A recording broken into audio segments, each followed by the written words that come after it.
how to stop the birds nesting, and as you can see, this is a perfect little home for them up and under the tiles. But we're going to screw on our little blockers that'll block them getting in. So what I'll have to do is unclip these. I was tempted to try and fit it in under, but it's too awkward, so I'm going to have to unclip the guttering, as you see. And I'll go into more detail on that during the video. But this is where the flathead might come in handy, just to help braise them.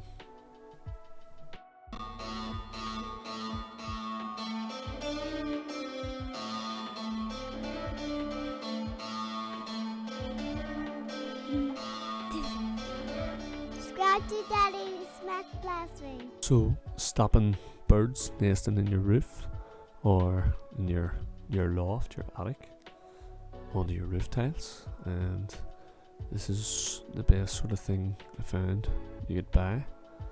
Straps of these. I'm going to show you how I went about fitting them, and a couple of tips and tricks that might help you, especially if you have a similar roof. And if you don't feel up to the task, you could always buy these little bird proofers and get a good builder, a decent builder, to be able to fit them for you if you don't feel up to the task yourself. So I decided to do the back and do the front another day, sort of split up for myself.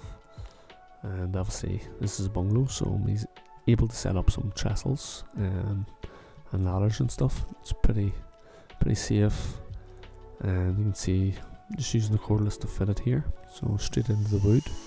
If you did have PVC, you could for sure go ahead and still fit it through them. I do think you can get these bird proofers in different colours, these straps that I'm fixing on. I was trying to fit them with the gutter on, as I didn't want to disturb the gutter too much. The plan is to add on some PVC and possibly change the gutters in the future. But in the meantime, before the birds come back, this was done quite early on. It's not actually done during the summer, as I want to prevent the birds nesting. Don't want to block them in if they were in there. So yeah, if you are going to do this, make sure they're gone. You do not want to block the birds in. So getting in early, getting it all done now, and I'm actually screwing it tight on every single fitting, and then again, just as I go, refit the guttering. Quite tricky, and older guttering does have a tendency to actually the clips can sort of break, so you might want to pick up a few just in case, as the plastic, when it gets weathered, it can get quite fragile and flimsy. But these ones thankfully worked in great. Somebody previously has sort of give the guttering a bit of a lick of paint, which kind of also worked in good in the fact that I knew exactly where the gutter had to go back on with the clips, so it would all fit good. You don't really want a leaking gutter, it can actually cause some serious damage. But yes, I'm just trying to do it from left to right, making sure get the clips all snapped back in without damaging. I sometimes can be pretty heavy handed, but thankfully this colour can take a little bit more abuse for a bit longer, and hopefully only ever have to do this once. Just a bit of a quick look at how it's all done. You can see I've just screwed every single hole there is on it. I'll go into more detail here and more tips. A quick look at the setup here. Obviously using trestles and planks. I have a back step to contend with, so have to level it up one side and get it nice and steady. Ladders up to it are nice and safe. If you are working with heights, just make sure you're keeping yourself safe. Don't take it for granted, as even up 3 foot you're actually putting yourself at risk, so anything above that, the risk becomes higher of really, really bad injury. So just make sure what you're doing, you're staying safe, and don't let your guard down on it. So yes, keep safe. And back to the actual job. Obviously you haven't heard everything just yet. You've seen sort of a bit of a before and after, but during this video and more towards the end, I'm going to break it down more and try and show all the details. But for the tools you're going to need, you will need a cordless drill. You could do it with a screwdriver, and you'll possibly need a flathead screwdriver to loosen the guttering and prise it off and help get it back on. You'll also possibly need some snips or heavy duty scissors just to cut the trim for the end, most likely, not the start. It'll probably just be at the end you'll be cutting it. So what I do first of all is unclip the gutter like so.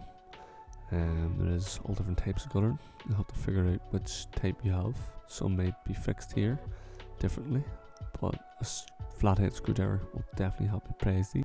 And when you get them all loose, my guttering here is in 3 sections, 2 bigger sections and a small one. So what I would recommend doing there is, once you get it all loose, actually just sliding it onto the other half of the guttering. So obviously not all roofs and guttering is that way, but I just found it was a handy place to set it, and before I carried on to the next stages.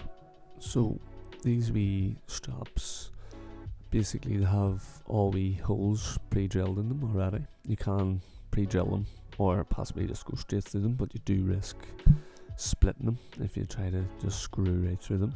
So I do recommend trying to use the pre-drilled holes that are already supplied on it for you. Save all the messing about. And the way, because I'm working left to right, it's sort of a lot of right-handed plasters do prefer to start things from the left and work right. But yeah, basically I'm working from one wall to the next wall, from one gable end of the house on the roof to the next. And what that'll leave you is obviously one piece to cut at the far end. They all do clip into each other as well.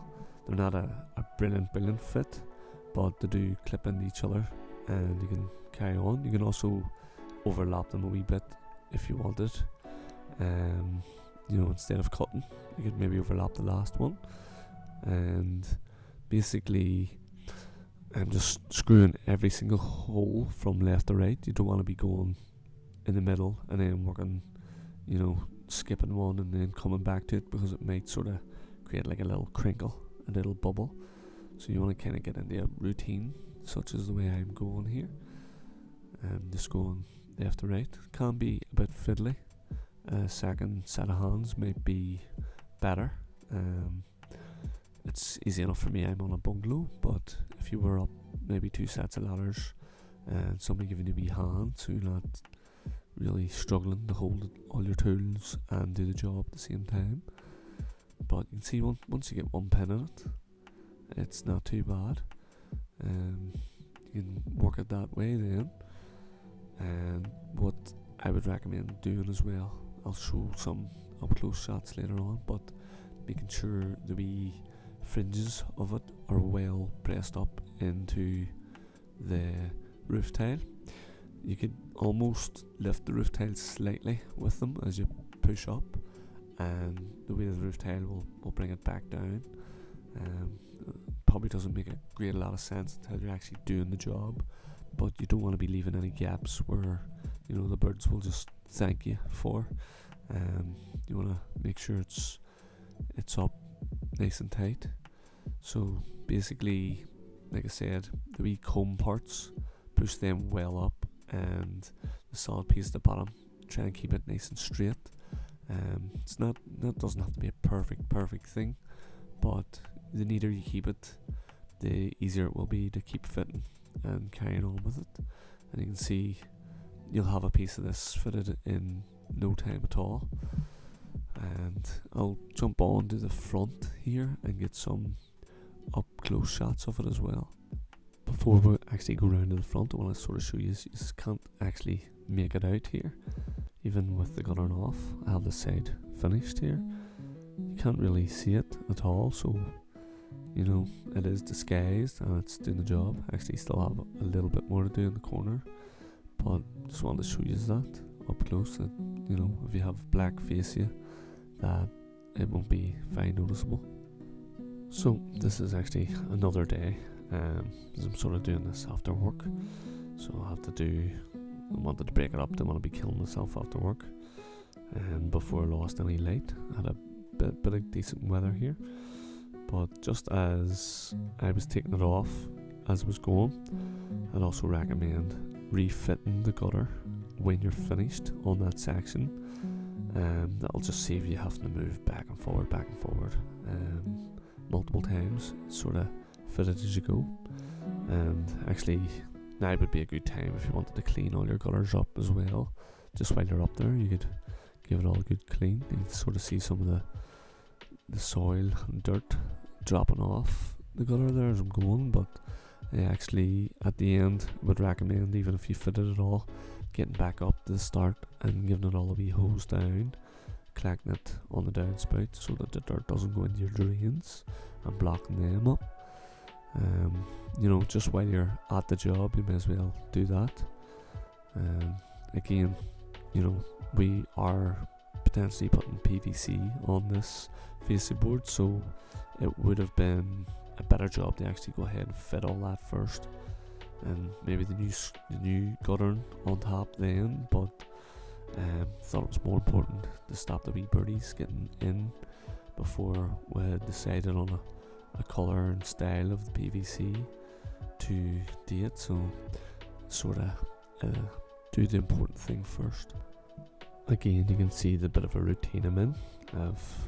I've removed the guttering on the left, fitted the wee sort of bird stoppers, and now I'm on the right. I've refitted the gutter again, removed it, fitted the bird stoppers, fitted it again. Now I'm on the right side. Probably one of the more handy type of jobs to be doing, but I'm sure some roofs will be a lot more difficult. But this one I found it's working left to right, removing the gutter, fitting the bird stoppers, fitting the gutter again, and then moving on to the other side. And again, using one half a gutter to hold up the other, so I'm not, you know, dropping it onto the ground and potentially damaging it, and it'll be a lot harder to fit then. So I've got my better Makita cordless. It's actually lighter and more powerful, so I'm getting through this front 10 times quicker than I was getting through the back. And this is actually the area that was most important to me. There was quite a lot of wee birdies in the year previous, but on the right hand side here there was actually starlings, and anybody who's ever had starlings in, they're very messy and they're very, very loud. They literally don't care that they're living rent free in your roof, but so it's important to keep the likes of them ones out. The other wee ones, I'm not sure on the names of them, but they were wee small birds, and you wouldn't even knew they were there at all, bar until the starlings. So they were up in this far corner, and you know, in the morning when you were going brush your teeth, go to the toilet, get ready, you could hear them scratching about there for a lot of weeks during the previous year. So I had slept in basically on getting this done, and I was determined to get it done this time round and stop them coming back. But again, I always stress, don't do it if the birds are there, or during nesting. If they've started their nesting, you should probably leave them be. But definitely, you know, find out your local sort of migration times and work around the birds. Actually, there was quite a lot of birds that used to fly from here to the wee willow tree, or I think it's a bit of a willow tree at the front. So also determined then I will make a load of bird boxes and put them out in the wee bit of a wood that we're gonna create in the future. Try and get them there, as all I need is something, a wee semicircle, and surely they'll fly into it because they seem to love this roof tiles. Now the smaller birds didn't break into the roof, they just sat on the felt whereas I think starlings actually did damage the felt and all, and set on the insulation in the corner. So, you know, obviously it depends on the type of bird, what kind of damage it's gonna do when it's making its nest, and again when its chicks are born. So some more things to think about, and I'll show you here shortly how to actually cut this stuff, how easy it is. This really is a simple thing to fit, but you know, a couple of tools. You can do it with a screwdriver as well, but it will be a lot more tiring if you don't have a screw gun. And here it is, how to actually cut it. Just measure it up, even hold it up in situ, and cut the piece you need. And fortunately I didn't need very much off a full length. Well, I suppose you could look at that either way, but that's it. Just snip it with the tin snips or with scissors. You could cut it with a saw or Stanley knife as well. I do think snips is very, very handy for it. But it is a wee close look here. How to fit it. It's just a screw in. I will put 2 in here just to make sure it doesn't spin and it pokes its way in. I also moved a bit of lead up there for the colour, so if you're doing that, make sure you push it back down. Give you guys a real close up here of it. You can see where I've fitted all the screws all the way along, and it's kind of the way I've fitted it. Yes, the wee fringes kind of stick out slightly there. This was done quite a long time and haven't noticed it causing any bad effects or anything, or any moss getting tangled in them. So you could cut them off or snip them off as you wished, but I prefer just to leave them, as if the middles get broke I can then slide this over. So as you can see, that's me actually finished. Wouldn't have thought it took me a big deal of time to do this. Obviously the bungalow is quite helpful, whereas a full house, you know, 2-story house will be a wee bit more difficult, as you might need to set up a scaffold or, you know, work off ladders, which is quite difficult to do as well. But it's always nice to get it finished, get a job done, ticked off the list. And this one was on the list when first got the house, but like I said previously, I slept in a bit. Really should have got it done straight away.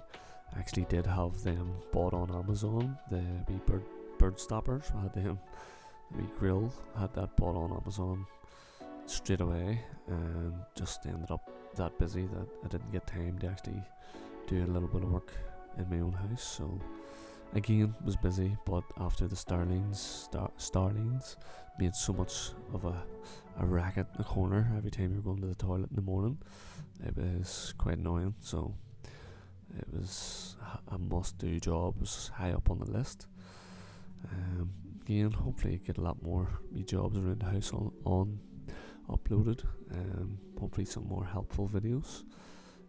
If anybody thinks that I missed anything out here, I probably did for sure. Let me know in the comments. Or if I could have did this an easier way, let me know in the comments. If you've tried this, or if you're going to try it, let me know. I would love to hear your thoughts on it. But all I can say is so far so good. Stopped them this whole summer so far, so fingers crossed it continues to do so.